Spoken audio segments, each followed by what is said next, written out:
अमेरिकी सदर Donald Trump और अमेरिकी हुकाम को कत्ल करने की मंसूबाबंदी पर पाकिस्तानी शहरी गिरफ्तार। अमेरिकी मीडिया के मुताबिक पाकिस्तानी शहरी आसिफ मर्चटला को गिरफ्तार कर लिया गया। That a Pakistani man with ties to Iran was arrested for a plot to kill former President Trump. This plot was foiled. We're not even a month from the assassination attempt in Pennsylvania. What is the administration's reaction to this? I mean, another assassination attempt. So I'll say this. So we are aware of the indictment that you're mentioning by the DOJ today. Going to be really mindful. I will refer you to DOJ as it's an ongoing law enforcement investigation. I'll add this, that based on DOJ's ongoing investigation, today's indictment has any connection to the assassination attempt against former President Trump that happened in Butler, Pennsylvania.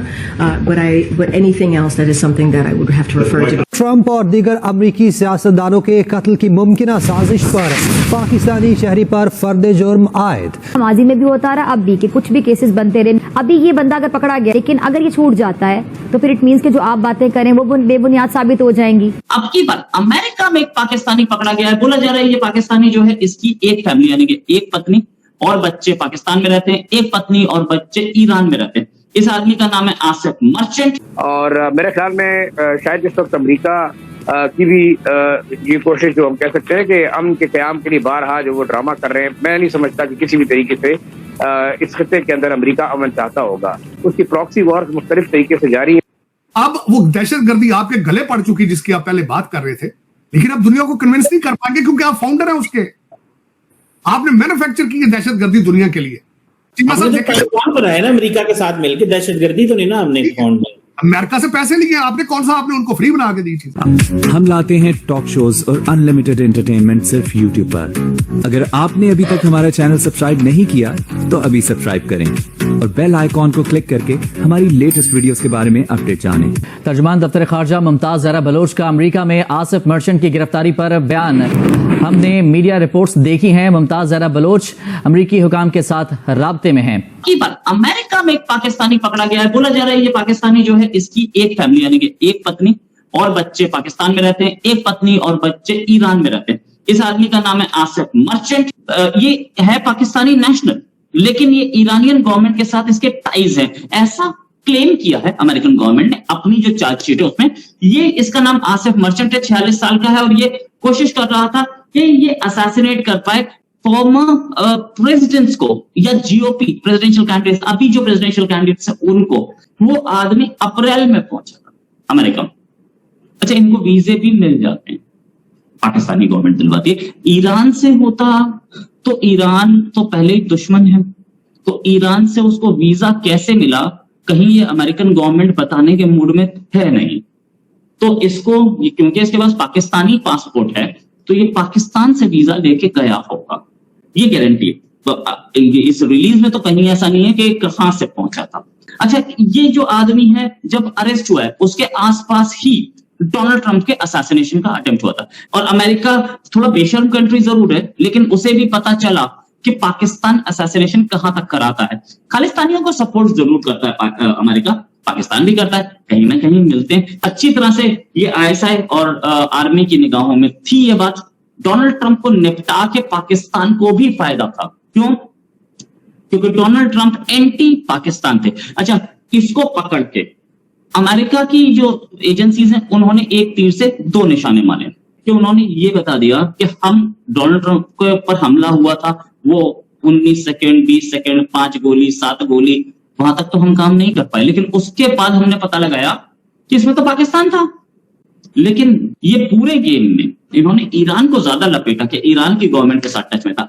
Release में कहीं पे भी Donald Trump का नाम तो नहीं है, लेकिन ये जरूर है कि पता लगा है कि $5000 दिए उस आदमी ने, मर्चेंट ने। मर्चेंट आया था रिक्रूटमेंट करने के लिए कि कोई आदमी ये काम कर दे, और ये बोला भी गया है कि उसने अपनी उंगली से, मतलब जिस आदमी को बात की वो आदमी ही FBI का था। और उसके बाद बताया गया कि जब पूछा गया तो उसने बोला मैं मारना चाहता हूं किसी को, और साथ में उसने ये बोला कि प्लॉट जो है, मतलब मेरा जो काम है, मतलब जो मैं यहाँ काम करवाना चाहता हूं, उस काम में आपको USB ड्राइव, मतलब वो पेन ड्राइव निकालना है उसके घर से, उसके खिलाफ प्रोटेस्ट करवाने हैं, ना टारगेट का नाम नहीं बताया उसने, उसके खिलाफ प्रोटेस्ट करवाने हैं और साथ में एक मर्डर करवाना है गवर्नमेंट ऑफिशियल का या पॉलिटिशियन का। ये एक पॉइंट आया जहां पर इस आदमी ने ये भी बोला कि people who will be targeted are the ones who are hurting Pakistan and the world, the Muslim world. ये उसने अथॉरिटीज को बोला है, डिटेल्स ये अवेलेबल है।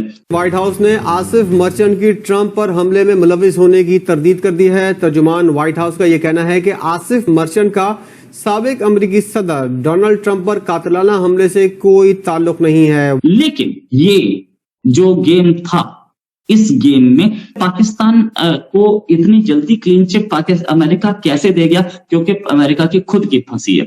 लेकिन मैं चाहता हूं कि इसकी थॉरो इन्वेस्टिगेशन हो। वैसे बोला जाता है कि उस अमेरिका में करप्शन नहीं है, सबसे ज्यादा करप्ट कंट्री वही है। वहां अमेरिका के प्रेसिडेंट असैसिनेट हो जाते हैं, मर्डर हो गया था जॉन फिट्जजेरल्ड कैनेडी का, पता तो नहीं चला आज तक कौन था।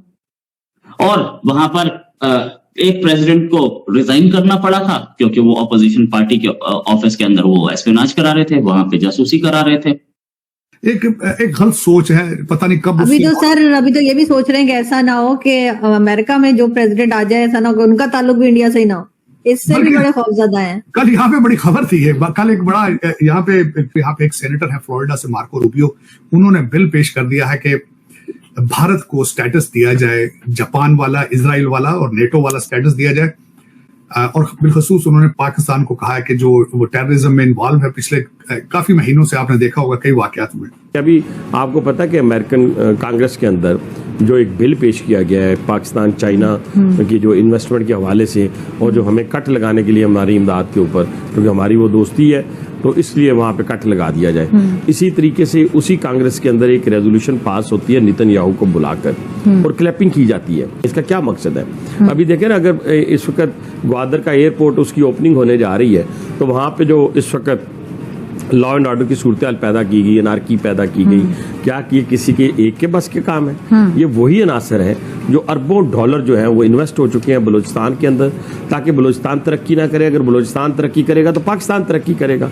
लेकिन ग्वादर इंटरनेशनल एयरपोर्ट, मैं समझता हूँ कि चंद अरसे बाद वो दुबई को, वो दोहा को, वो बहरीन को, वो इस इर्द गिर्द की जितनी जगह हैं, शायद उनको अपनी तामीर और तरक्की में पीछे छोड़ दे वो, तो उसको टारगेट किया जा रहा है।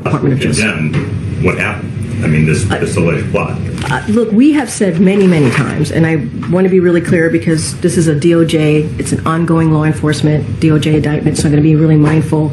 But we have said many times that we have been tracking Iranian threats against former politicians. We've been very clear about that.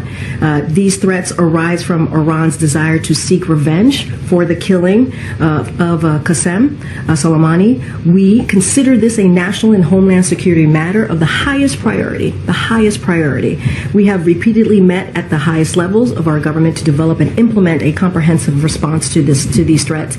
As part of the comprehensive response, we have invested extraordinary resources in developing additional information about these threats, disrupting individuals involved in these threats, enhancing protective arrangements and potential targets of these threats, engaging with foreign partners, and directly warning Iran. So we've been clear. We have said this for the past several months, for some time now. आपको ये video कैसा लगा comment box में जरूर लिखिए। इस video को like कीजिए, शेयर कीजिए, सब्सक्राइब करना ना भूलिए आपके चैनल EFC और जेड को। मिलते हैं अगली वीडियो में। जय हिंद।